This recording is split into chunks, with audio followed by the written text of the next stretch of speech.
እንደማጣት ከሰው በታች ሰው በጣም ክፉ ነው። ማጣት ክፉ ነው። ደይነት በጣም ቆሻሻ ናት። እንዲህ የምታምር ሴት በቃ እንዴት እንዳረገኝ እግዚአብሔር ግን መታልኝ። ከዛ እሱም መጥቼ መሰከር ሲመሰክር እግዚአብሔር ሰው ሁሉም ነገር ሆኖልኛል፣ ግን አንድ ነገር ያቀራ አለ። ተተተተ የቀረውን ጠራለሁ በቃ አለ። ሌላ ነገርም እነግራለሁ በጆሮ እግዚአብሔር ይምጣረ ለጥራው ነይ አንቺው ነይ ጠራዋለሁ። እሷ አለችው ገብቶኛል። ዝም ብለህ የሰርግ አድርግልኝ ሙዚቃው ምንም ሳልናገር ጌታ መንፈስ ቅዱስ ገለጠና እዚህ ጋር ነይ አንቺው ተንበረከኩና ጸለልን። የሰርግ ሙዚቃ ክፈቱለት ምናምን አለ። የጠየቀችው ሁሉ ዛሬ ትቀበል።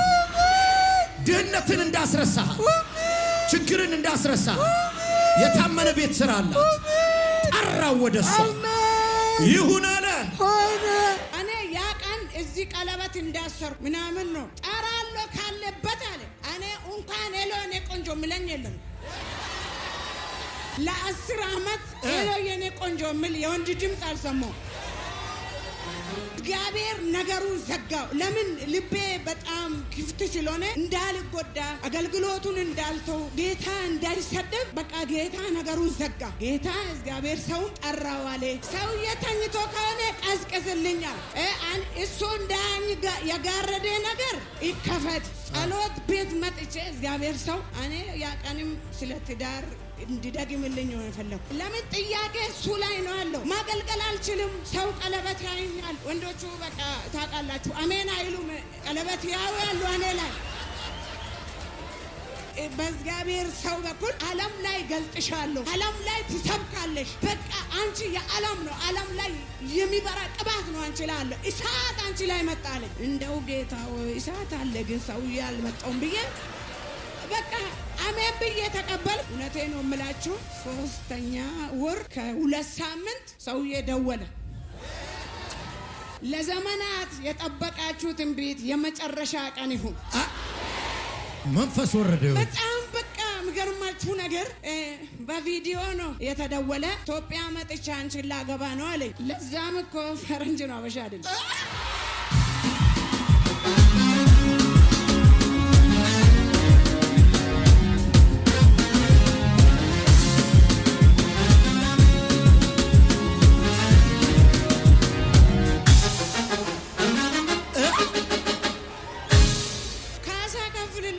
ይለኛል ሁልጊዜ ጌታ።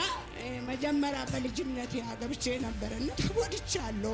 ለወንድ ልጅ ጥሩ አመለካከት እንዳይኖር አድርጎኛል እና በጣም በቃ ልቤ በጣም በቃ ደው ልጄንም ያሳደግኩ ያገለግልኩ ኖራለሁ ብዬ አንዳንዴም ተስፋ ቆርጣለሁ። የሆነ ተደበላለቀ ነገር ነበር። እንገራችሁ እዚህ ትክክለኛ ቅባት አለ። የፈለገ ሌላ ቁራ ቆምቦ የፈለገች ታው እናንተ ትክክለኛ ቤት፣ ትክክለኛ መንፈስ፣ ትክክለኛ እግዚአብሔር የሚሰራበት ነው። ለበስኩበት የዚህ ቤት ክብር በላውበት፣ ዳሰስኩበት፣ አበትኩበት በተጨበጥ ነው እንጂ ይሄ ገና የሚመጣ ነገር አይደለም። የሆነ ነው የምነግራችሁ። ኢትዮጵያ መጥቼ አንቺን አገባለሁ በ27 ሲለን ቀስ ያልኩ በተቀመጥኩበት ወንበር ላይ ተንሸራተትኩ እና ነገሩ ስለፈጠነ 2 ሳምንት ውስጥ እኮ ነው እና እግዚአብሔር ዘግቶ ሰርቶ ከፍቶ ሰጠኝ እና እግዚአብሔር አስደነቀኝ፣ አስገረመኝ። ካለበት ጠራሎ ያለ እግዚአብሔር ሰው እዚህ ጋር ተንበርክኬ ለካ እግዚአብሔር ሰውዬን እንቅልፍ ያሳጣ ነው እና እውነትም ከሩቅ ነው የጠራው። ጌታ እየጠራው የእግዚአብሔር ሰው አንተ ላይ ያለ ቅባት ከሩቅ የሚጠራ ነው፣ የሚባርክ ነው፣ የሚዳስስ ነው።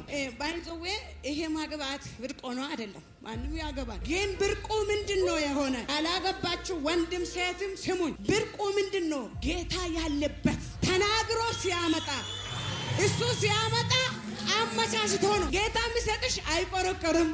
በቃ ጌታ የሚሰጥሽ ነገር መልካም ነገር ነው። በቃ ለዚህ ነው የጌታ ነገር የሚመቸው። ለዚህ እኔን አሳረፈኝ እግዚአብሔር ያሳርፋች እና 2 ወር ነው ካገባው እግዚአብሔር ሰው። እኔ ስተነብይባት ሁሉ አስታውሳለሁ። ፐርፕል ቀሚስ ለብሰሽ እሷ የመሰከረች ቀን ያን ቀን የምኖረው ምንድን ነበር ያልሽኝ? ያን ጊዜ ምን ማድርበት ቤት ቆርቆሮ በቆርቆሮ ነው። ሽንት ቤት ደፍ ዘግቶ ነው ሽንት ቤት ላይ እየሰሩ ሽንት ቤት እና እኛ ቤት ውስጥ ያለ ነው ወደ ታች ሄዳ ወደ ታች በየቀኑ ወደ ታች ወርዳ በቃ ይሰምጠናል ብለን ነበር እንጂ እኔ ማገለግለው ህዝብ እንዲህ አይነት ህዝብ እና እንዴት ፕሮስፔሪቲ ሰበክ ትለኛል። ይሄ ቅባት ከሽንት ቤት ላይ ያነሳ የኔ ኢየሱስ ይባርካል፣ ታሪክ ይቀይራል። ልባርካችሁ ነው። ከዚህ ስትወጡ ትበቀሉታላችሁ። ያኔ እየሰራሽም ታገልግይ ነበር። ምን ነበር የምትሰሪ? ልብስ ነው ማጥቡ። ሰው ቤት ልብስ እያጠበች 3 ቤት 4 ቤት ልብስ አጥባለሁ። እሱን ትራንስፖርት አድርጌ አምቦ አገልግሎት ሄዳለሁ። ሰው በጣም ዲያስፖራ ነው የሚመስለው፣ ግን እንደ ራስሽን እንደዚህ ዝቅ አድርገሽ ትሰራለሽ ብሎ ያዝናሉ። ሙስሊም ቤት ነው የሚሰራው እና በጣም ነው የሚያዝኑልኝ። የሚገርማችሁ ነገር እዚህ ጸልዮልኝ መጨረሻ መስክሬ አንቾ አሉኝ። እዛ ጋር ሴት ከየት ይመጣል? እንዴት ይሆናል? ቤት በኩል ይሆናል። ሰው ብሎ ሰው ላይ አፍን የሚያስ እግዚአብሔር በረከት ወደ አንቺ ሲመጣ አዩአሉ። ዳልዬ ነው አሜን አሉ። ይሄ ሁሉ እዚህ ነው የተባለኝ። በቃ አንቺ በግርድና አይደለም በአገልግሎት ነው የምትሄጂ አሉ። መንጃ ፍቃድና ፓስፖርት አወጥቼ ማለት ነው። እና ይሄው ቪዛ እየጠበኩ ነው። በዚህ አጋጣሚ ልትሄጂ